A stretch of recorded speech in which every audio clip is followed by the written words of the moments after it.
Health wellness में आपका स्वागत है। आज हम आपसे डिस्कस करने वाले हैं एनीमिया यानी खून की कमी के बारे में। इसके क्या कारण हो सकते हैं, अगर आपको एनीमिया हो गया है तो इसके क्या लक्षण हो सकते हैं, एनीमिया को कैसे ठीक कर सकते हैं और हीमोग्लोबिन को कैसे बढ़ा सकते हैं। एनीमिया बहुत ही कॉमन कंडीशन है जो लेडीज में पाई जाती है, जेंट्स में भी पाई जाती है, सभी एज ग्रुप में मिलती है, बच्चों में, बड़ों में, बूढ़ों में, सभी में ये समस्या मिलती है। इंडिया में बहुत कॉमन है एनीमिया, जिसे हम खून की कमी कहते हैं। इसके बहुत सिंपल सा टेस्ट होता है जिसे हम सीबीसी कहते हैं, यानी कंप्लीट ब्लड काउंट, जिसके अंदर हम देखते हैं हीमोग्लोबिन की मात्रा क्या है। उसके आधार पर हमें डिसाइड करते हैं कि खून की कमी है या नहीं है। तो ये खून की कमी क्यों हुई है, क्या इसके कारण हैं, क्या इसके सिम्टम्स हैं, क्या हम ऐसा कर सकते हैं जिससे ये कमी ना हो। क्या नेचुरल सोर्सेस होते हैं जिनमें आयरन, फॉलिक एसिड, B12 होता है, जो हम अपनी डाइट में ले सकते हैं जिससे कि खून की कमी ना हो। अगर हम आयरन टैबलेट्स ले रहे हैं तो इसका सही तरीका क्या होता है, एनीमिया में क्या होता है। बेसिकली हमारे ब्लड में आरबीसीज की मात्रा कम हो जाती है। आरबीसीज क्या होता है, रेड ब्लड कॉर्पस्कल्स या सेल्स। लेडीज में 12 ग्राम पर डेसीलीटर से कम ब्लड नहीं होना चाहिए। अगर इससे कम है तो वो लेडीज एनीमिया की शिकार है। एंड जेंट्स में 13.5 से 14 तक होना चाहिए। इससे कम अगर है तो वो जेंट्स एनीमिया का शिकार है। हीमोग्लोबिन वैल्यू कम होने पर आपकी इम्यूनिटी कम हो जाती है, तो आप दूसरी बीमारियों का भी शिकार हो सकते हैं और आपको जल्दी जल्दी इन्फेक्शंस हो जाते हैं। फ्रेंड्स, अब हम बात करने वाले हैं एनीमिया के कारण के लिए कि ये क्यों होता है। ये तो आपको पता ही होगा कि ब्लड हमारी बॉडी में बनता रहता है, हर 120 दिन में नया ब्लड बनकर तैयार होता है। एनीमिया के कुछ कारण हो सकते हैं।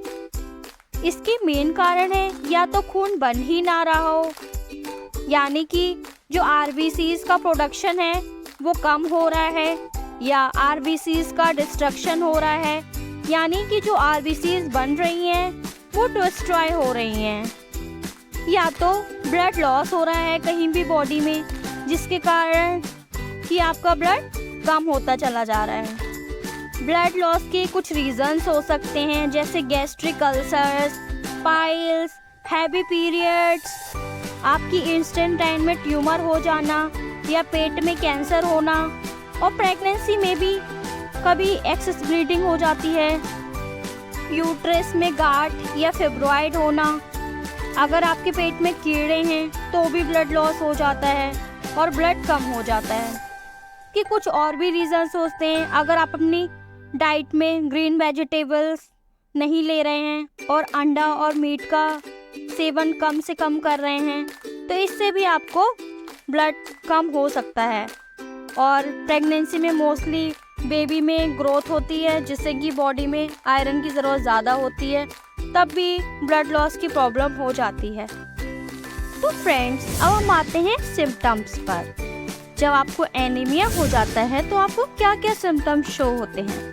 अगर आपको कमजोरी या हमेशा थकावट रहती है और आपके चेहरे का रंग पीला हो गया है, आपके सर में दर्द रहता है, आपकी धड़कन तेज चलती है, आपकी सांस फूलती है, नेल्स का जल्दी टूट जाना, हेयर फॉल, अगर आपको ये सारी परेशानियां हैं तो ध्यान रखें, हो सकता है आपको एनीमिया यानी खून की कमी है।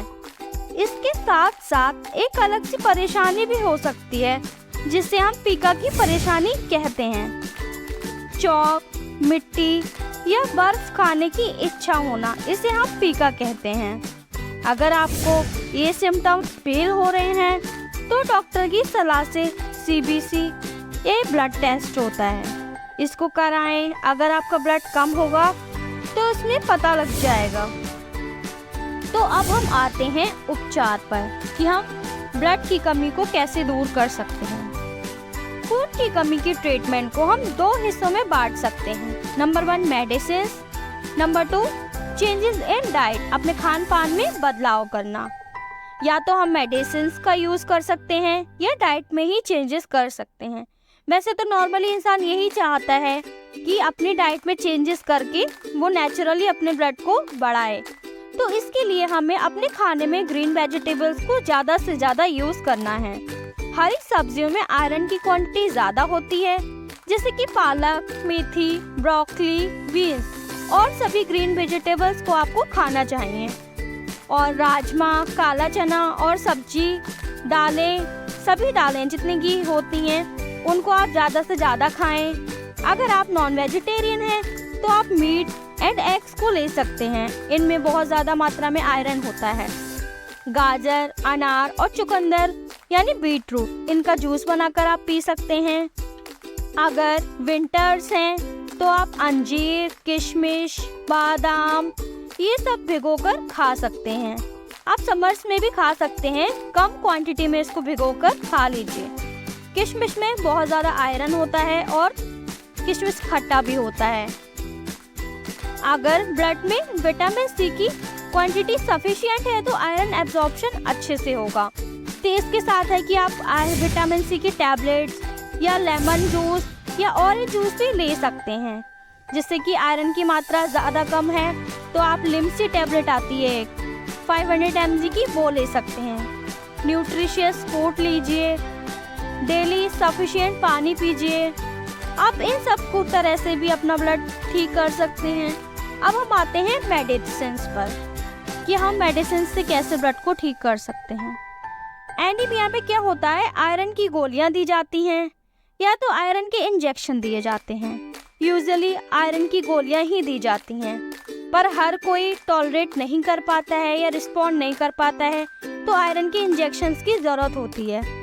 आयरन में कुछ साइड इफ़ेक्ट्स होते हैं, जैसे कि आपका बाउल मूवमेंट जो होगा वो डिसबैलेंस हो जाएगा, जी घबराना और कॉन्स्टिपेशन और एसिडिटी की प्रॉब्लम हो सकती है।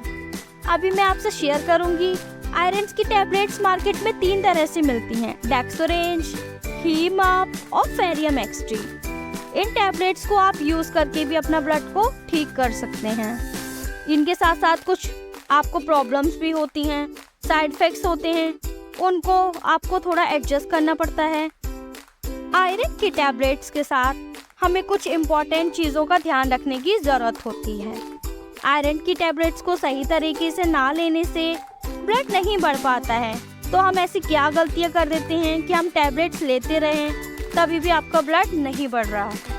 नंबर 1, आयरन टैबलेट्स के साथ एंटासिड्स मत लीजिए, यानी वो दवाइयाँ जो लोग एसिडिटी के लिए लेते हैं। आयरन की टैबलेट से 2 घंटे बाद या 2 घंटे पहले आप गैस की दवाई ले सकते हैं। आपको गैस की दवाई और आयरन की टैबलेट्स में अंतर रखना है। नंबर 2, आयरन और कैल्शियम को कभी भी साथ में नहीं लेना चाहिए। आयरन कैल्शियम की गोली के बीच 4 से 6 घंटे का गैप होना चाहिए ताकि दोनों सही से एब्जॉर्ब हो सके हैं। आयरन की गोली को कभी भी दूध से नहीं लेना चाहिए, जिससे भी ऑब्जॉर्प्शन कम हो जाता है, क्योंकि दूध में कैल्शियम होता है जिससे कि आयरन का एब्जॉर्प्शन कम होता है और आप सही से अपना ब्लड को नहीं बढ़ा पाते हैं। आयरन टैबलेट्स को चाय, कॉफ़ी, कोला, चॉकलेट्स इनके साथ नहीं लेना चाहिए, क्योंकि इन सभी चीज़ों में कैफीन होता है। इससे भी आपका एब्जॉर्प्शन कम हो जाता है। अगर आपको वीडियो देख के समस्याओं के या उसके कोई भी क्वेश्चन आ रहा है तो आप हमसे ज़रूर पूछिए ताकि हम आपकी मदद कर सकें। अगर आपको मेरी वीडियो समझ में आई है तो लाइक करें, शेयर करें, सब्सक्राइब करें। Thanks for watching. और अगर आपको कोई इससे रिलेटेड क्वेश्चन की इंक्वायरी चाहिए है तो आप मुझे कमेंट बॉक्स में टाइप करके पूछ सकते हैं। Thank you everyone, bye.